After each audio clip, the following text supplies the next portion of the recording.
Bismillahirrahmanirrahim. Assalamualaikum warahmatullahi wabarakatuh. Alhamdulillah wassalatu wassalamu ala Rasulillah wa ala alihi wa sahbihi wa walah. La haula wa la quwata illa billah. Para mahasiswa sekalian, hari ini kita akan lanjutkan topik bahasan kita di dalam mata kuliah hukum acara peradilan agama terkait dengan organisasi dan tata kerja pengadilan agama. Bahwa harapan Anda sudah membaca materi ini sebelumnya dari berbagai sumber, ya, sehingga memudahkan Anda untuk belajar lebih tepat lagi, mengetahui apa saja dan bagaimana organisasi dan tata kerja pengadilan agama itu. Ya. Eh, Mungkin kita tanya dulu beberapa orang ya yang sudah baca silabus atau juga topik ini dalam berbagai sumber. Ya, silakan siapa yang bisa menjelaskan untuk ini. Baik, saudara sekalian, kita lihat gambar di tayangan ini. Ya, Anda bisa melihat kalau coba kita perbesar ya gambar ini. Gambar ini bicara tentang struktur ya pengadilan agama di tingkat kelas 1A dan 1B. Jadi pengadilan agama itu sesuai dengan jumlah perkara yang ditangani ya. Kalau lebih dari 4.000 satu tahun itu bisa masuk pada kualifikasi kelas 1A ya. Di bawahnya masuk kelas 1B. Baik, di sini eh, kita bisa melihat ya, paling tidak Anda perlu ketahui ketua pengadilan agama dan wakil ketua ya, dalam satu komposisi, kemudian juga garis komando ya, garis instruksi itu kepada panitera dan sekretaris. Nanti kita lihat definisi panitera dan sekretaris ini berdasarkan peraturan perundang-undangan ya. Kemudian kepaniteraan ini apa tugasnya nanti panitera itu? Ya, itu ada beberapa, dia membawahi berbagai panitera muda. Ada panitera muda permohonan, panitera muda gugatan, panitera muda hukum. Demikian juga sekretaris, dia membawahi kepala subag perencanaan, TI dan pelaporan, kemudian kasubag umum dan keuangan, kasubag kepegawaian organisasi dan tata laksana. Jadi dua organ ini di bawah ketua dan wakil ketua, panitera menangani proses bisnis perkara. Jadi urusan keperkaraan itu ada di paniteraan. Tapi kesekretariatan atau sekretaris itu mengatur urusan perkantoran ya.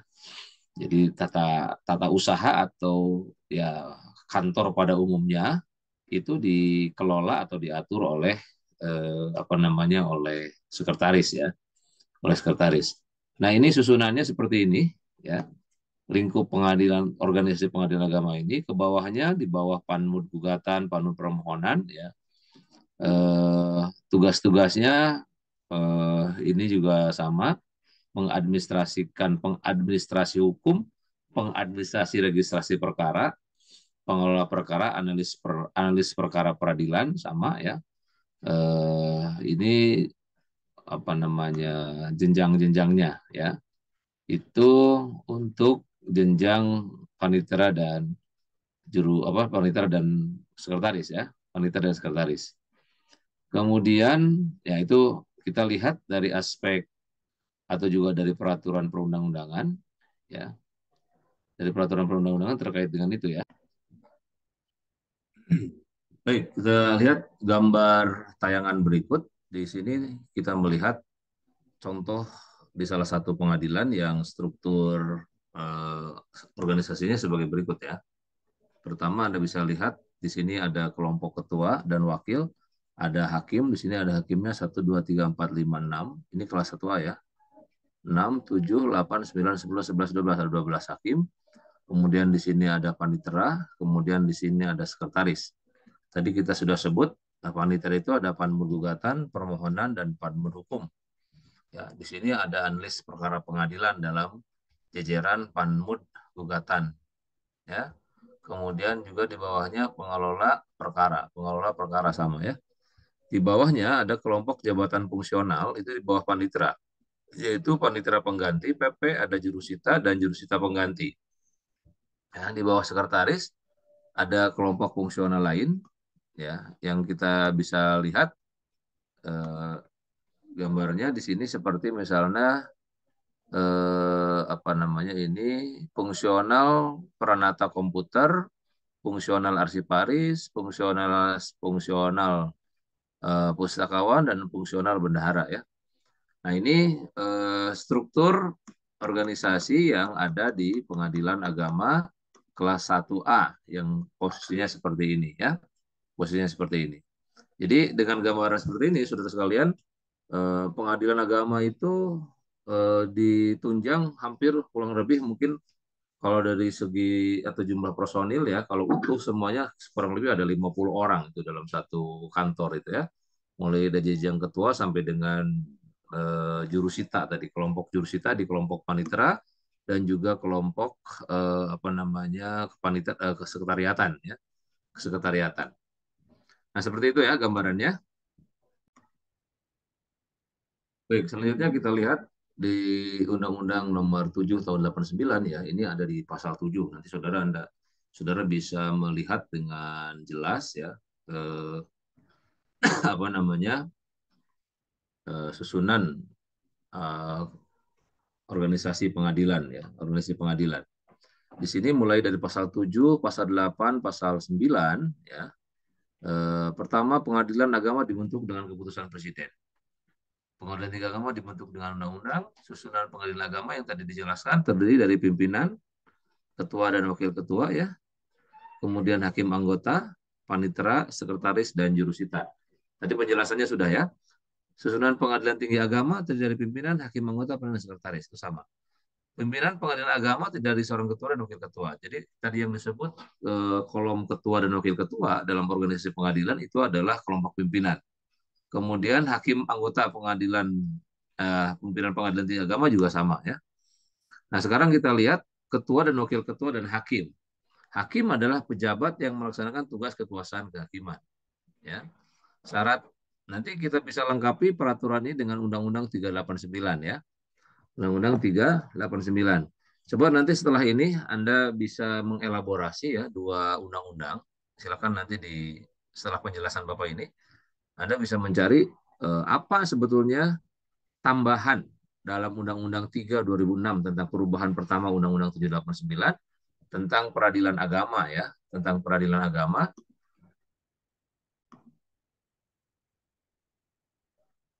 tentang pengadilan agama yang apa namanya perbedaannya, terutama di pasal-pasal yang ada perubahan ya, terutama di pasal susunan atau organisasi pengadilan. Hakim adalah pejabat yang melaksanakan tugas kekuasaan kehakiman. Syarat dan tata cara itu diatur dengan undang-undang. Ya. Pembinaan dan pengawasan umum terhadap hakim sebagai pegawai negeri dilakukan oleh Menteri Agama. Nah, ini pasal ini sudah berubah ya. Kita coba lihat nanti. Coba nanti Anda lengkapi. Ya.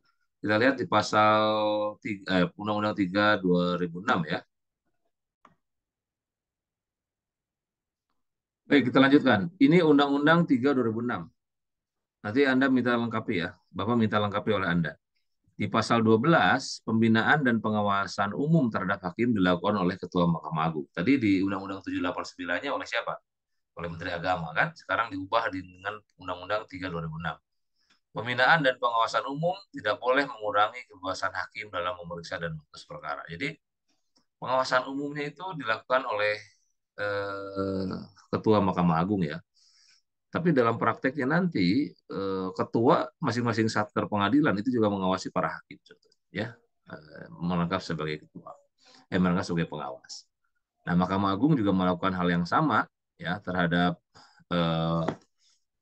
jalannya pemerintahan, jalannya proses persidangan di pengadilan, ya, jalannya persidangan di pengadilan. Ya, itu tuh penjelasannya ya. Kemudian, halo, tes. Ya, kemudian untuk dapat diangkat menjadi calon hakim pengadilan agama, ini syaratnya A, B, C, D, F, G, H, ya, warga negara Indonesia, nggak boleh warga negara asing, agamanya jelas harus Islam, apakah Islamnya formal atau non formal ya, yang jelas beragama Islam, Jadi yang beragama Kristen tidak boleh di sini. Ini jelas agamanya nih. Ya, takwa kepada Tuhan, setia kepada Pancasila, sarjana syariah atau sarjana hukum yang menguasai hukum Islam. Ya, gelarnya sarjana syariah atau sarjana hukum. Sehat jasmani dan rohani, tidak sakit ya, berwibawa, jujur, bukan bekas anggota PKI ya. Kemudian itu di pasal 12, 13 ya. Ketentuan pasal 14 diubah. Nah, ini juga sama ya. Eh, untuk pengadilan tinggi agama kita lewat saja dulu. Kemudian coba kita lihat definisi hakim di halaman di pasal ini ya. Tidak ada perbedaan ya.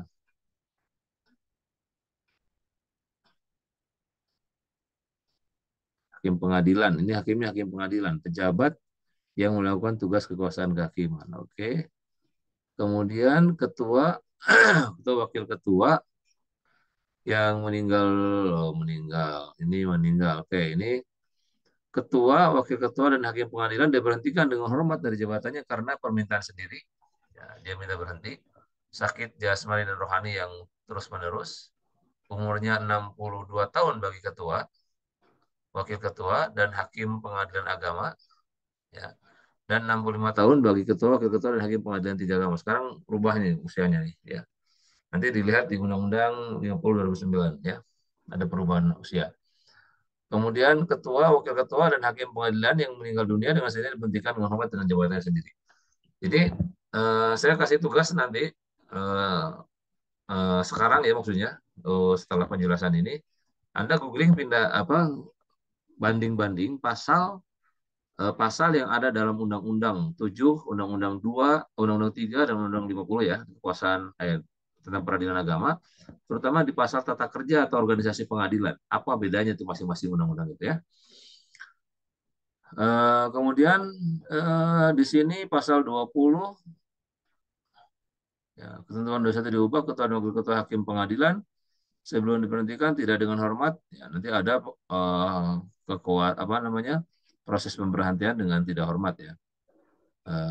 Misalnya dia melakukan tindak pidana ya, yang ancamannya dihukum lebih dari 5 tahun ya, di antaranya itu. Kemudian itu untuk ketua lah ya. Eh, Sekarang panitera. Untuk dapat diangkat sebagai panitera, sama nih syaratnya ya. Berjasa serendah-rendahnya sarjana syariah atau sarjana hukum yang menguasai hukum sama-sama ya. Berpengalaman paling singkat 3 tahun sebagai wakil panitera, 5 tahun sebagai panitera muda pengadilan agama. Ya. Dulu ada wakil panitera, sekarang nanti di Undang-Undang 60 2009 nggak ada lagi. Ya, nggak ada lagi. Apa namanya? Wakil panitera. Jadi panitera untuk dapat diangkat panitera, ya, untuk menjadi wakil panitera ini sudah ada di sini. Untuk dapat diangkat menjadi wakil panitera muda pengadilan, ini syarat-syaratnya sudah sama ya. Anda silakan nanti cermati ketentuan-ketentuan ini. Ini adalah organisasi dan tata kerja pengadilan agama. Ya. Kemudian ini bacaan sumpahnya yang akan jadi panitera. Ya. Kemudian jurusita. Ya. Jurusita pertama WNI sama ini berijazah sarjana sekolah menengah umum atau yang sederajat. Itu untuk jurusita. Diangkat dan diberhentikan oleh Ketua Mahkamah Agung atas usul Ketua Pengadilan yang bersangkutan. Jurusita pengganti diangkat dan diberhentikan oleh Ketua Pengadilan. Ya. Di pasal 41 ada perubahan. Ya.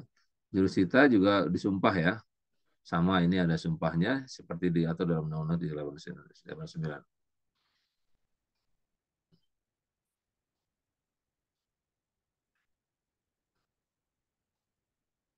Ya, ini beberapa ketentuan ya.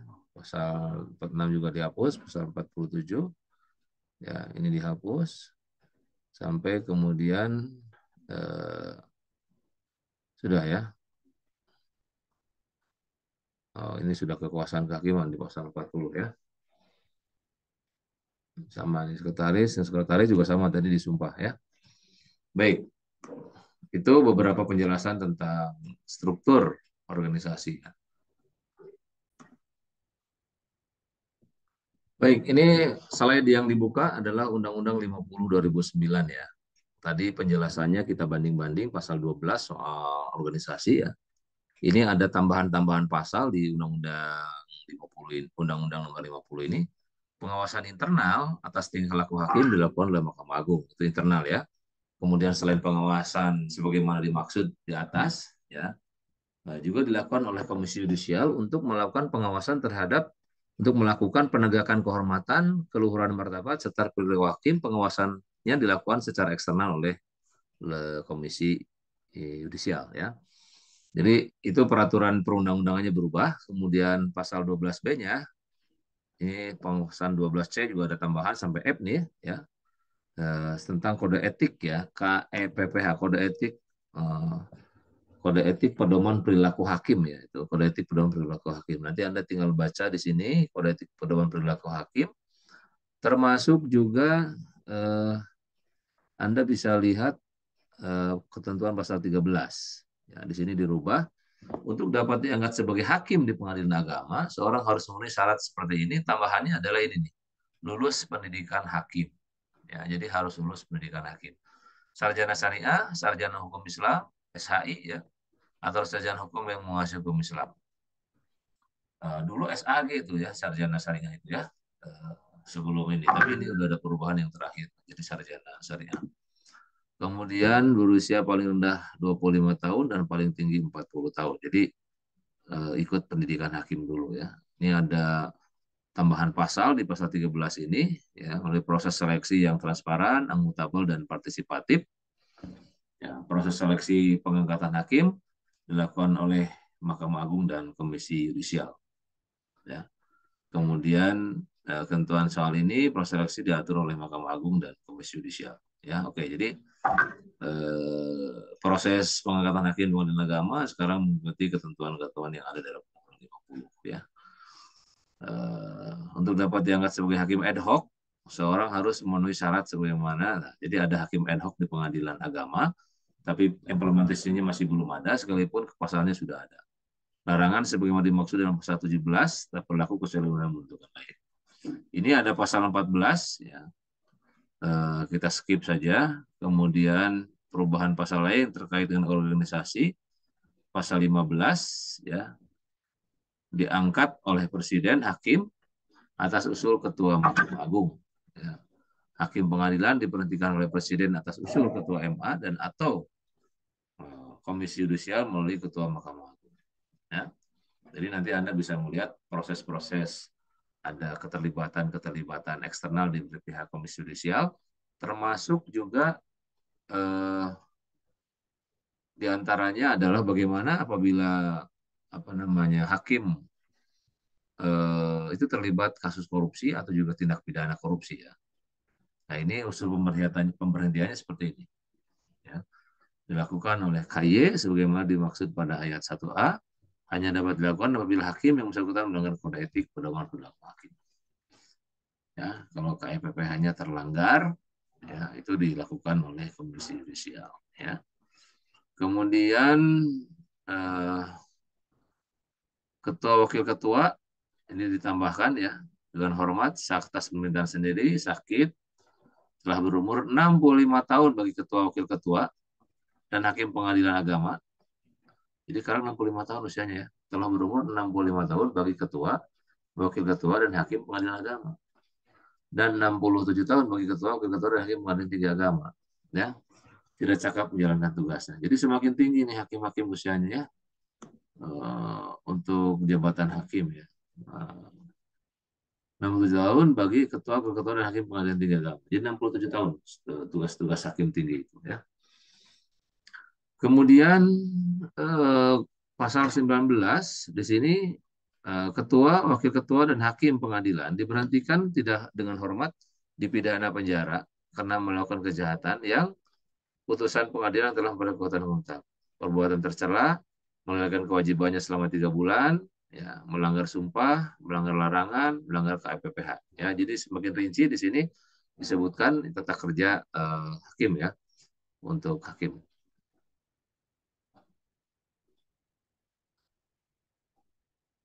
Sama ya ini juga Kemudian ini untuk calon panitra ya, untuk panitra juga sama tadi ya. Ada tambahan nih, di pengadilan agama seorang harus memenuhi syarat-syarat seperti ini dan lain-lain. Tidak boleh merangkap panitera menjadi wali, pengampu, advokat, atau pejabat peradilan yang lain. Ya. Nah, ini usia panitera itu 60 tahun kalau panitera muda. Bagi panitera, wakil panitera, panitera muda, dan panitera pengganti pengadilan agama itu 60 tahun. Ya. Dan seterusnya.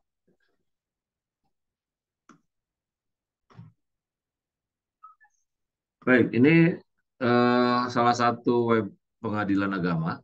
Ya, Anda bisa melihat-lihat nanti di bagian-bagian ini ya, ada SOP, pengelola kerja tahunan ya. Ini soal kepaniteraan, ini ada profil, nanti Anda bisa lihat eh, apa namanya tugas pokoknya seperti apa ya. Ditambah juga kesekretariatan. Di sini ada laporan ya terkait dengan kesekretariatan lah ya, seluruh tugas-tugas pokoknya. Di samping kepaniteraan tadi ya, layanan ikut, kemudian prosedur berperkara ya. Ini tingkat pertama bagaimana, nanti kita Anda lihat layanan mediasi dan lain-lain ya.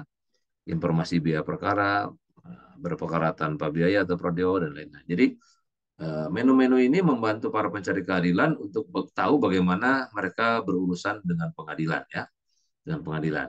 Nah, ini salah satu contohnya. Nanti Anda bisa tambahkan atau juga googling atau searching di portal web yang lain di pengadilan agama yang lain ya, pengadilan agama yang lain.